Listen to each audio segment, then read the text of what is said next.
নমস্কার, আমি বিশ্বজিৎ। আজ আলোচনা করব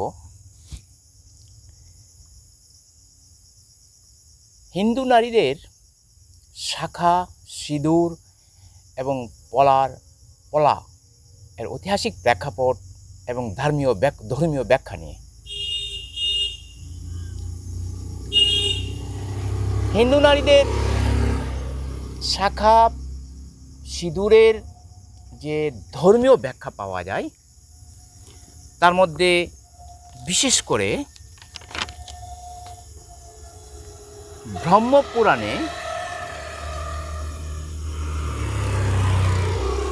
ব্রহ্মপুরাণ মতে শঙ্খাসুর নামে এক অসুরের তাণ্ডবে ত্রিভুবন অধিষ্ঠিত হয়ে পড়ে। বিষ্ণুদেব এই অসুরকে বধ করে দেবতাদের রক্ষা করেন। এরপর তাকে সমুদ্রে ভাসিয়ে দেওয়া হয়। শঙ্খাসুরের স্ত্রী তুলসী ধর্মপরায়ণ মহিলা ছিলেন। তিনি বিষ্ণুর কাছে তার স্বামীর প্রাণ ফিরিয়ে দেওয়ার জন্য আহ্বান করেন। বিষ্ণু তুলসীর প্রার্থনা সাড়া দিয়ে শঙ্খাসুরকে জীবিত না করে তার হাড় দিয়ে তুলসীর হাতে শাখা পরিয়ে দেন। তো ব্রহ্মপুরাণের মতে তখন থেকেই বিবাহিত মহিলাদের শাখা পরা শুরু হয় স্বামীর মঙ্গল কামনায়। অন্য একটি মতানুসারে হিন্দু বিয়ে মোট 8 প্রকার: ব্রাহ্ম, দৈব, প্রজাপাত্য, আসুর, গান্ধর্ব, রাক্ষস এবং পৈশাচ।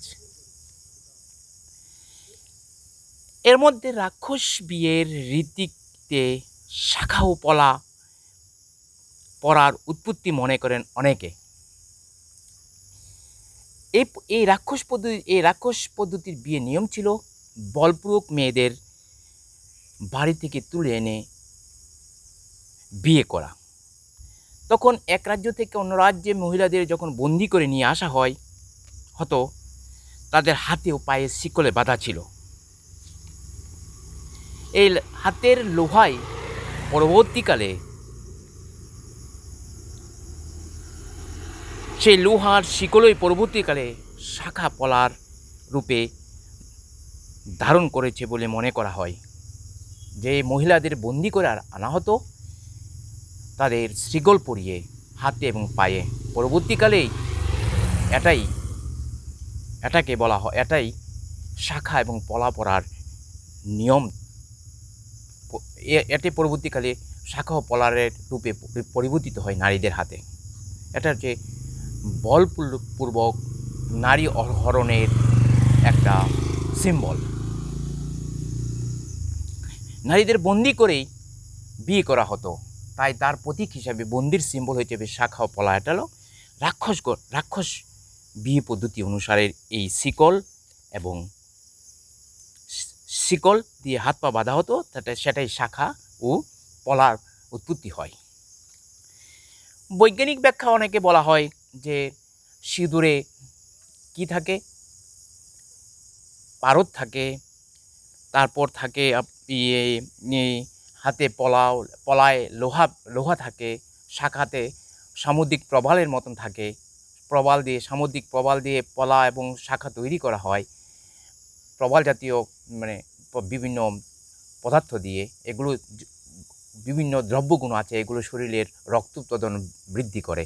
সেজন্য শাখা পলা এবং সিঁদুর পরা অবশ্যই কর্তব্য। তাহলে এখানে প্রশ্ন, যদি রক্তাল্পতা থেকে মুক্তি পাওয়ার জন্য নারীদের সিঁদুর, শাখা পলা ব্যবহার করা হয়, তাহলে অবিবাহিত বিধবা নারীদের কেন ব্যবহার করে না? এটা হচ্ছে দ্বিতীয় মত। তৃতীয় আরেকটা নৃতাত্ত্বিক মত হচ্ছে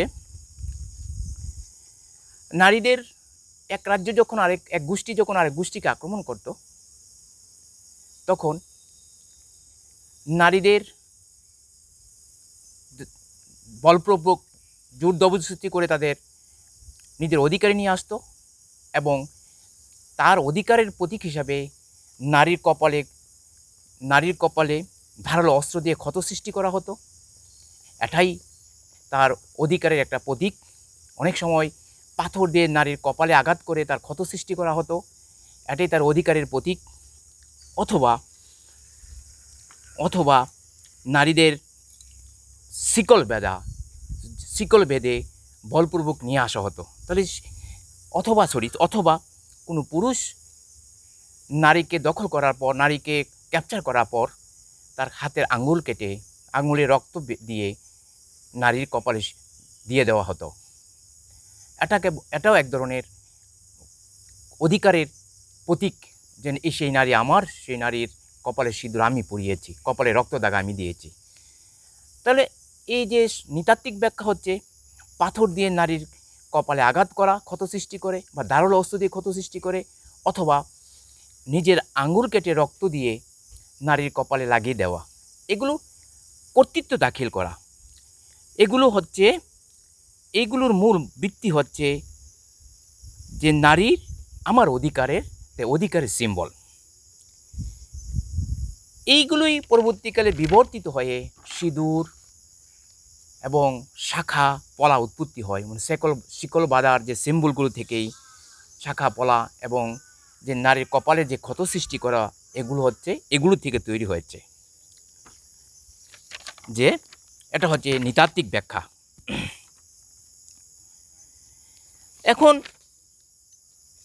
এখন যে আদি শঙ্করাচার্য বলেছিলেন যে স্বামীর মঙ্গলার্থে সিঁদুর হচ্ছে মঙ্গলের প্রতীক। নারীরা সিঁদুর ব্যবহার করে, এটা হচ্ছে একটা মঙ্গলের প্রতীক আদি শঙ্করাচার্যের মতে। তো এখন প্রশ্ন হচ্ছে, একটা ধর্মীয় কারণ যে সিঁদুর হচ্ছে স্বামীর মঙ্গলার্থে ব্যবহার করা হয়, কিন্তু স্বামীর মৃত্যুর পর সিঁদুর শাখা ভেঙে দেওয়া হয়। অবিবাহিত অথবা বিধবা নারীদের শাখা সিঁদুর পলা ব্যবহার করতে হয় না। এটাতে পরোক্ষভাবে বলা যায় যে ধর্মীয় ব্যাখ্যা থেকে যে নৃতাত্ত্বিক বা সমাজতাত্ত্বিক ব্যাখ্যা, যে নারীর উপর পুরুষের কর্তৃত্বের প্রতীক হচ্ছে, সিম্বল হচ্ছে যে সিঁদুর শাখা, আর যে প্রাচীনকালে যে শিকল বাঁধা, নারী যে বলপূর্বক দখল করে নেওয়া হতো, শিকল বাঁধার প্রতীক হচ্ছে শাখা এবং পলা। এখন দেখা যায় পৃথিবীতে মুসলিম ধর্মে নারীদের বিবাহিতের কোনো প্রতীক ব্যবহার করা হয় না। কোনো তাদের কোরআনে কোনো প্রতীক ব্যবহার কোনো নিয়ম নেই। খ্রিস্টান ধর্মেও রিং ব্যবহার করা হয়, নারীদের বা হাতের আঙ্গুলিতে একটা রিং ব্যবহার করা হয়, কিন্তু বিবাহিত নারীদের জন্য কোনো প্রতীক বা চিহ্ন তাদের নেই। এটা ব্যতিক্রম একমাত্র হিন্দু ধর্মের। এখানে মঙ্গলসূত্র ব্যবহার করা হয়, কোথাও শাখা, কোথাও সিঁদুর, এগুলো ব্যবহার করা হয়। এখন প্রশ্ন হচ্ছে, হিন্দু ধর্মের এই একটা বৈষ্ণব যে আখড়াগুলোতে দেখা যায়, স্বামী স্ত্রী, বিবাহিত স্বামী স্ত্রী যখন তারা বৈষ্ণব আশ্রমে চলে যায়, তখন তারা শাখা সিঁদুর ভেঙে পিওর একটা অবিবাহিত নারীর রূপ তারা ধারণ করে তারা বৈষ্ণব আশ্রমে বসবাস করে স্বামী স্ত্রী। এখানে তাদের যুক্তি হচ্ছে তারা কৃষ্ণের সাথী, পুরুষ হোক নারী হোক, এ পৃথিবীর সবাই কৃষ্ণের সাথী। তাই স্বামী বলতে এখানে কৃষ্ণই তাদের স্বামী। তাই একটা স্বামীর মঙ্গলের জন্য বা স্বামীর বিবাহিত স্ত্রীর অধিকার স্থাপন করার জন্য তারা শাখা সিঁদুর পরিধান করা এটা পাপ। কারণ এই পৃথিবীতে তাদের ঈশ্বর একমাত্রই তাদের স্বামী, তাদের দ্বিতীয় স্বামী কেউ নেই।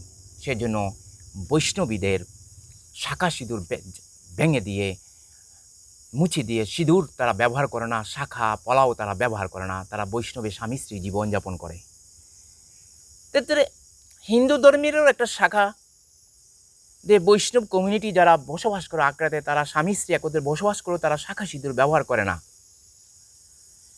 কিন্তু যারা আশ্রম কেন্দ্রিক বাইরে যে সাংসারিক জীবনযাপন করে তা হিন্দু নারীদের তারা শাখা সিঁদুর পলা ব্যবহার করে। বিশ্বের অন্যান্য ধর্মে যেমন মুসলিম নারীদের কোনো বৈবাহিক সিম্বল নেই, প্রতীক নেই, চিহ্ন নেই। খ্রিস্টানদেরও রিং ব্যবহার করে কোনো বিশেষ কোনো প্রতীক বা চিহ্ন নেই। একমাত্র হিন্দু ধর্মের নারীদেরই পলা, শিখা বা সিঁদুর, শাখা বা সিঁদুর ব্যবহার করা হয়। তাই এটা যদি আমি ব্যাখ্যা করি সমাজতান্ত্রিক দৃষ্টিভঙ্গিতে, এটা হচ্ছে পুরুষতান্ত্রিক নারীর উপর অধিকার স্থাপনের একটা প্রতীক। আমি তোমাকে বিয়ে করেছি, তার সিম্বল তোমাকে ব্যবহার করতে হবে, তুমি আমার নিয়ন্ত্রণে, আমার ক্যাপচারে আছো তুমি। তো ইদানিংকালে ধরুন কোনো সার্জন, কোনো নারী সার্জন, কোনো দিনমজুরি বা হকারি, কোনো দিনমজুর রাজমিস্ত্রি, কোনো মহিলা, তারা কিন্তু কর্মসূত্রে এমন বা কাজে ব্যস্ত থাকে, তারা শাখা ব্যবহার করা তারা সুযোগই পায় না। তাই প্র্যাকটিক্যাল জীবন যদি এখন আমি অ্যানালাইসিস করি, যে ধীরে ধীরে শাখা সিঁদুর শ্রমজীবী মহিলারাও, উচ্চশিক্ষিত যারা ডাক্তার বলুন, সার্জন বলুন, গবেষক বলুন, তারা শাখা সিঁদুর ব্যবহার করার এখন সময় পাচ্ছে না। কারণ তাদের ব্যস্ততম জীবনের এবং শাখা সিঁদুর হাতগুলোতে তারা অপারেশন করতে অনেক সময় অসুবিধা হয়। ডে লেবার কর্মচারীরা, রাজমিস্ত্রি, যুগালি কাজ যারা করে, তাদেরও অসুবিধা হয় মহিলাদের। তাই এটা ধর্মীয় ব্যাখ্যা যতটুকু হোক, সমাজতান্ত্রিক ব্যাখ্যা হিসেবে আমি বলতে পারি এটা নারীর উপর পুরুষের কর্তৃত্বের অধিকারের একটা প্রতীক হচ্ছে শাখা সিঁদুর বা পলা। এটা না পড়লেও দাম্পত্য জীবনের কোনো কলহ বা বিরোধ বা বিচ্ছেদের কোনো সম্ভাবনা নেই। নারীর স্বামী স্ত্রীর ভালোবাসার এখনও দেখা যায় বৈষ্ণব আশ্রমে স্বামী স্ত্রীর একাত্মবোধ, রোজ সকালে তারা ভোর কীর্তন থেকে শুরু করে সন্ধ্যা পর্যন্ত ঠাকুরের আরতি করে তারা জীবন অতিবাহিত করে এবং তাদের জীবন খুবই সুখময়, আনন্দময় হয়ে ওঠে। অতএব সিঁদুর, শাখা এবং পলা বাধ্যতামূলক নয় এবং এটা কোনো ধর্মীয় কোনো ঐতিহ্য নয়, সংস্কৃতি নয়। এটা বলপূর্বক পুরুষের কর্তৃত্ব প্রতিস্থাপন করার একটা হাতিয়ার মাত্র। ধন্যবাদ।